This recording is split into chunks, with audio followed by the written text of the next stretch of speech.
Good morning, students. Welcome to our YouTube channel. So this will be the part 2 of the 6th chapter of your 9th standard geography, the properties of sea water. So अगर आपने first part नहीं देखा है तो इस video के अंत होते ही एंड होते ही पार्ट 1 आपको मिल जाएगा, वो देख सकते हो। तो पार्ट 1 में आपने सीखा कि क्या सीखा आपने कि latitudinally speaking as we move from equator, as we move from this is the equator torrid zone. Equator ये पूरा बीच का जो लाइन है, जो सर्कल को दो हिस्सों में डिवाइड कर दिया है। As we move from northern side and southern side, तो क्या होगा कि the temperature will in decreasing in order, means temperature of the surface, temperature of the ocean, समुद्र का जो टेम्परेचर रहेगा, जैसे ही हम इक्वेटर के ऊपर जाएंगे, पोलर रीजन नॉर्थन पोल और साउथ या नीचे साउथ पोल की जानिब जाएगी, तो temperature of ocean will be decreasing in order. तो टेम्परेचर कम रहेगा तो इवेपोरेशन भी कम होगा, बिकॉज इक्वेटोरियल एक ऐसा रीजन है जहां पे सनरेज साल भर मिलता है, जिसकी वजह से क्या है कि इवेपोरेशन ज्यादा हो रहा है पानी का। Evaporation means the conversion of water into water vapour, so salinity of that region is also high. फिर हमने ये भी देखा कि surface temperature of the ocean, क्योंकि चैप्टर का नाम है प्रॉपर्टीज ऑफ सी वाटर, समुद्र की सरफेस से लेके 500 मीटर गहराई तक के दैट चेंजेस, ओशियन करंट वगैरह सब होता है, लेकिन 500 मीटर के नीचे जो है, तो 500 मीटर के नीचे जितना हम जाएंगे तो the surface temperature is in decreasing in order, और 2000 मीटर तक की गहराई तक अगर हम चले तो after 2000 metre depth the surface temperature is uniform throughout the year, same रहेगा हर जगह। उसके बाद 2000 मीटर के नीचे, मतलब समुद्र की सरफेस से 2000 मीटर यानी कि 2 किलोमीटर के नीचे अगर हम गए, उसके बाद से सारा जो टेम्परेचर रहेगा पूरे, या पोलर रीजन हो या इक्वेटोरियल रीजन हो या मिड लैटिट्यूड रीजन हो, सबका सेम रहेगा। फिर आ जाता है क्वेश्चन के 2000 मीटर के नीचे जब यूनिफॉर्म रहेगा, यानी फॉर एग्जांपल के पोलर रीजन पे पानी तो बर्फ बन गया, लेकिन जो लिविंग ऑर्गेनिज्म है समुद्र के, लेके एक फिश है, क्रैब्स है ना, क्रोकोडाइल्स वगैरह, कैसे जिंदा रहेंगे, तो दैट 2000 मीटर के डेप्थ के नीचे सरफेस टेम्परेचर 4 डिग्री सेल्सियस रहता है। 4 डिग्री सेल्सियस से ना ऊपर रहता है ना नीचे रहता है, तो that's why that living organism can live in that region. अब यहाँ पर पेज नंबर 51 पे लिखा हुआ है द बियोंसी। बियोंसी की मीनिंग क्या है? The buoyancy of the sea water increases because of salinity. This is useful for water transport. अब ये buoyancy क्या है? Buoyancy is a force that acting on any object that is under the ocean in a vertical direction that opposes the sinking of that object. यानी कि for example के तौर पे अगर जिस समुद्र का पानी जितना ज्यादा सैलिन रहेगा, खारा रहेगा, तो वहां पर वो चीज डूबेगी नहीं। यही एक कारण है कि डेड सी, दुनिया में जो सबसे ज्यादा सैलिन वाटर है, सबसे ज्यादा सैलिन वाटर है डेड सी का, तो वहां पर अगर हम कोई भी चीज डाली भी जाए ना, तो वो सिंकिंग नहीं, डूबेगी नहीं, वो ऊपर ही तैरेगी, है ना, बिकॉज ऑफ द बियोंसी। बियोंसी बढ़ती रहती है जब जितना सैलिनिटी बढ़ेगा। अब डेड सी का सैलिनिटी क्यों ज्यादा है? Because that is the Dead Sea is a landlocked. Now you can see that the red indicate, ये पूरा वर्ल्ड मैप है, ये वर्ल्ड मैप में जो रेड इंडिकेट कर रहा है वहां पे सैलिनिटी बहुत ज्यादा है। इसका कारण क्या है? The uneven distribution of temperature, है ना, affect the salinity of the any region of the ocean, के अनइवन डिस्ट्रीब्यूशन ऑफ टेम्परेचर। अब ये डेड सी जिस एरिया में है वहां पे टेम्परेचर बहुत हाई रहता है, तो उससे क्या होगा कि इवेपोरेशन ज्यादा होगा। इवेपोरेशन ज्यादा होगा तो सैलिनिटी ज्यादा रहेगी। फॉर एग्जाम्पल इसको समझने के लिए यहाँ पे पहले देखिए कि रेड सी, मतलब ये डेड सी के जानिब सैलिनिटी ज्यादा है, और ये जो रेड इंडिकेट कर रहा है, बाकी में सैलिनिटी जो व्हाइट लाइट स्काई ब्लू की तरह, तो वहां सैलिनिटी बहुत ही कम है, क्योंकि इवेपोरेशन बहुत ही कम है वहां पर। You can see that there is also difference as an open sea and landlocked sea. As the salinity of the landlocked sea is more, the temperature of this landlocked sea is higher than the open seas. For better understanding we will take the 3 containers. यह आपके book का activity है, 3 container लिया, उसमें पानी डाला और same amount of salt डाला, एक चम्मच तीनों कंटेनर में हमने नमक डाला, तो और 2 कंटेनर को हमने सूरज की रोशनी के खुले आसमान के नीचे रखा और एक कंटेनर को रूम के अंदर रखा। तो क्या होगा? After 2 days we will see that the level of water is very dry, और या तो सूख जाएगा या तो कम हो जाएगा in that container that is open in इस, वाइल जो कि रूम में रखा हुआ है उसमें हम देखेंगे कि amount of water and amount salt पूरा डिसॉल्व हो गया, लेकिन अमाउंट ऑफ वाटर सेम रहेगा। अब हम देखेंगे कि जो कंटेनर सूरज की रोशनी में खुले आसमान के नीचे हमने रखा था, in that container that level of salinity is very high, because पानी का जो क्वांटिटी था वो तो भाप बन के उड़ गया, इवेपोरेशन हो गया, उसकी वजह से उनका पानी कम हो गया, लेकिन जो नमक का जो क्वांटिटी था वो तो सेम था ना, इसकी वजह से पानी कम हो गया तो नमक का क्वांटिटी सेम था, तो वो जो खुले आसमान के नीचे रखा था उसका salinity will be more as compare to that container that is we place in the inside the room, जिसको हमने रूम के अंदर रखा था उसका सैलिनिटी बहुत कम रहेगा। इसी तरीके से means what I was saying that the uneven distribution of temperature and the supply of fresh water put a great influence on the salinity of the any areas of the ocean, के temperature और supply of fresh water कितना है उस इलाके में, ये बहुत ही dependent है कि उस एरिया का सैलिनिटी कितना है, यही डिटरमाइन करेगा, right. For example equatorial region, ये बारीक जो जा रहा है, इक्वेटोरियल रीजन पे क्या होता है कि sunrise throughout the year मिल रहा है, लेकिन जैसे जैसे हम ऊपर हमने देखा कि इक्वेटोरियल रीजन पे सरफेस टेम्परेचर ज्यादा रहता है, लेकिन as we move from equatorial region to the polar region the temperature of the surface water decreases.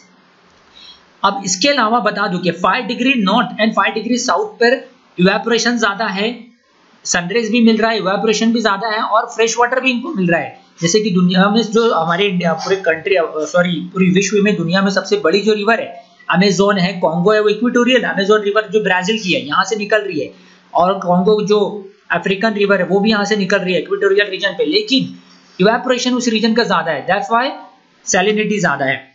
उसके अलावा जितना हम ऊपर जाएंगे, राइट, तो उतना सरफेस टेम्परेचर बढ़ेगा, लेकिन यहाँ पर जो 25 to 35 डिग्री पर है, यहाँ का जो मोस्टली जो ओशियन है, यहाँ पे दुनिया के बड़े बड़े डेजर्ट मिलते हैं, लेकिन हमारे इंडिया में थार डेजर्ट, सहारा डेजर्ट, तो इसकी वजह से क्या हो गया कि यहाँ पे टेम्परेचर ज्यादा है तो इवेपोरेशन ज्यादा हो रहा है, तो उस इलाके का पानी भी खारा रहेगा, मोर सैलिन रहेगा। लेकिन हम पोलर रीजन पे जाएंगे तो temperature of that surface is very decline, temperature decline होगा तो इवेपोरेशन भी कम होगा, तो सैलिनिटी भी उस वाटर की कम रहेगी, राइट। फॉर एग्जांपल, और दूसरी चीज के लैंडलॉक एरियाज, जिसे आप देख रहे हो, that is the Dead Sea. Dead Sea is a पूरा लैंडलॉक एरिया है ना।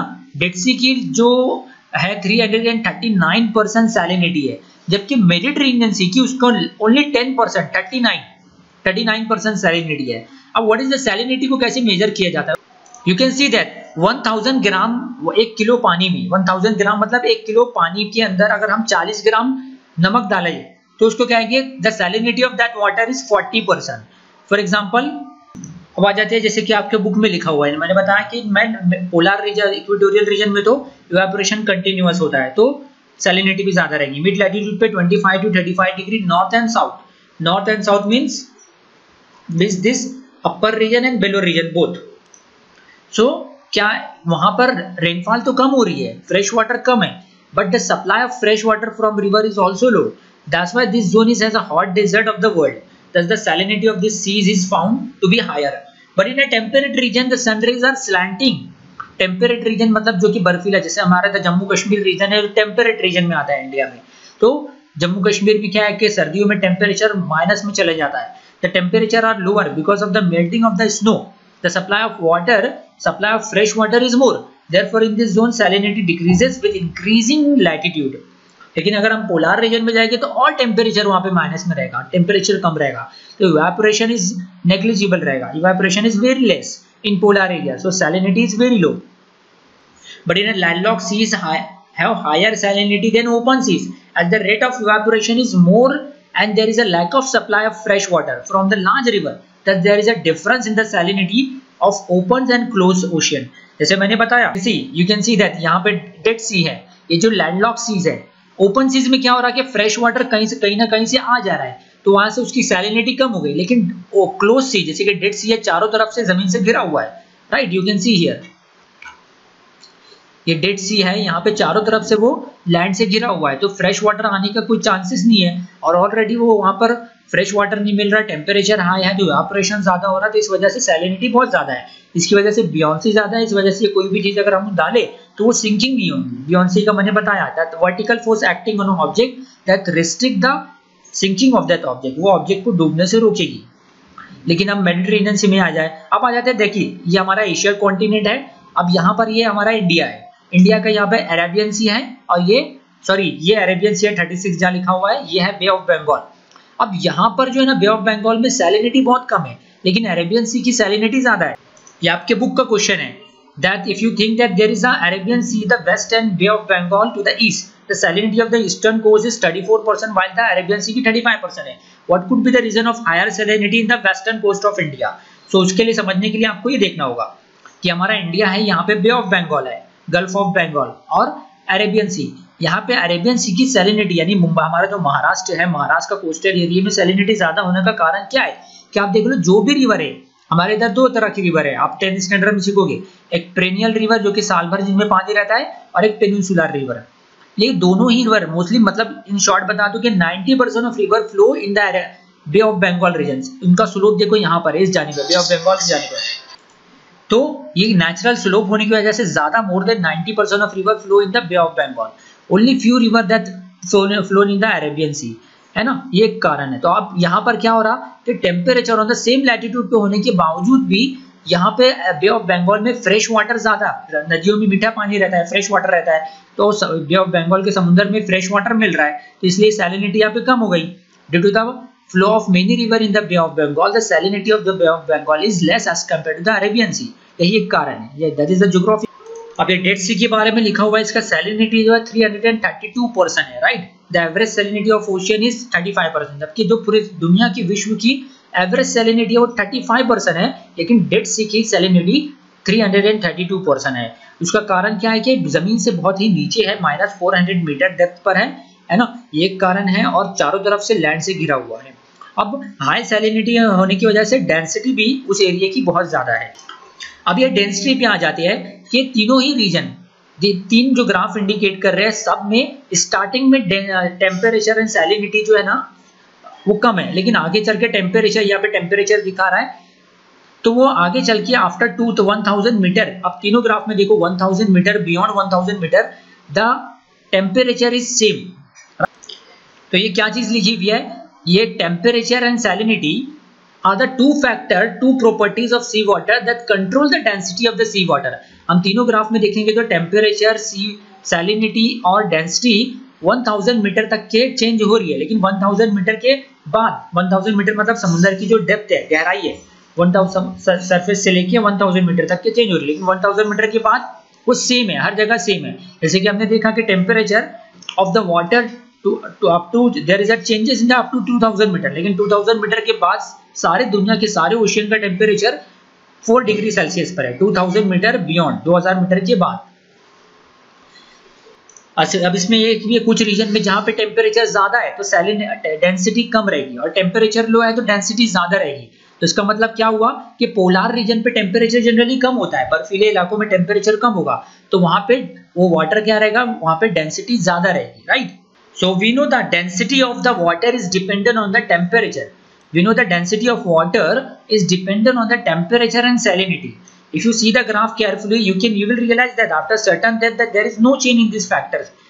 है ना, मैंने जैसे बताया, आप 500 मीटर समुद्र की सरफेस से लेके 500 मीटर गहराई तक के the changes that water is, we can say the surface water. The changes can be seen in the depth about 500 meter, and the slope of the curves of the graph are varying of for all the three factors, but below the depth of 1000 meter there is no change. 500 metre तक के बहुत change हुआ, लेकिन 2000 metre के बाद वो change नहीं हुआ. आप देख सकते हो 1000 मीटर के बाद तीनों जगह पे 1000 मीटर के बाद वो सेम है ना. एंड द लास्ट दैट ये इन 8th स्टैंडर्ड आपने सीखा कि the ocean currents are generated because of difference in the properties of sea water. अब ये ओशियन करंट कैसे जनरेट होता है, because of the uneven distribution of temperature, है ना, फ्रेश वाटर के कारण भी, डेंसिटी के कारण भी ओशियन करंट जनरेट हो रहा है. They act as a temperature controller at the global level. The distribution of temperature gets control due to the ocean currents. अब ये सारा जो डिस्ट्रीब्यूशन है वो ओशियन करंट के जरिए भी चेंज होता है. कभी ओशियन करंट जहाँ का गर्म पानी हो तो वहाँ ठंडा पानी लेके चले जाता है, और कोल्ड वाटर की तरफ हॉट वाटर लेके जाता है. That you learn in the 9th, आपने आई थिंक प्रीवियस चैप्टर में सीखा, या 10th स्टैंडर्ड में भी आएगा. Thus the climate of the earth gets affected by the ocean currents. So I hope you understand all the concepts. अब यहाँ पर एक एक्टिविटी हम सॉल्व कर लेते हैं एक्सरसाइज का, स्लैंटिंग सनरेज मेल्टिंग स्नो. अब स्लैंटिंग सनरेज है, मेल्टिंग स्नो है, तो इवेपोरेशन कम रहेगा, तो ऑब्वियसली सैलिनिटी कम रहेगी, है ना, low salinity. Cloudy sky, rainfall throughout the year. Rainfall का मतलब कन्वेक्शनल रेनफॉल होता है इक्वेटोरियल रीजन पे, तो सैलिनिटी हाई रहेगा. Clear sky for the most of the part and perpendicular sunrays, है ना, तो सैलिनिटी हाई रहेगा. Less supply of fresh water, desert area, salinity high रहेगा. Less supply of fresh water हो रहा है, सैलिनिटी हाई रहेगा ना। Low temperature, ample supply of river water, बहुत ज्यादा फ्रेश वाटर अगर समुद्र में मिलेगा तो सैलिनिटी लो रहेगा, right. Continental location, desert around, landlock जैसे कि Dead Sea, low rainfall, Dead Sea पे लो रेनफॉल हो रहा है, डेजर्ट अराउंड है ना, तो सैलिनिटी कम रहेगा।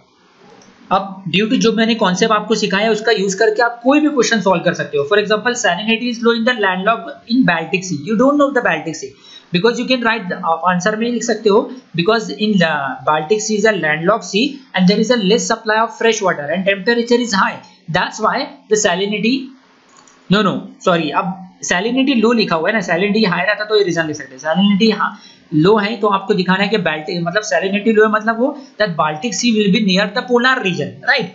That's why the temperature of that ocean is very low, that's why salinity evaporation is low, that's why salinity is low.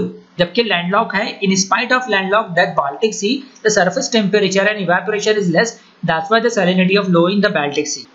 For example आप sea ले लेते हैं, the oceans located at the same latitude do not have the same salinity. For example Arabian sea और bay of Bengal दोनों ही same latitude पर है, लेकिन due to the more supply of fresh water in the bay of Bengal there is a less salinity as compare to the Arabian sea, है ना। तो ये सारे जो मैंने आपको समझाया, दोनों ही वीडियो देखने के बाद आपके सारे कॉन्सेप्ट क्लियर हो जाएंगे।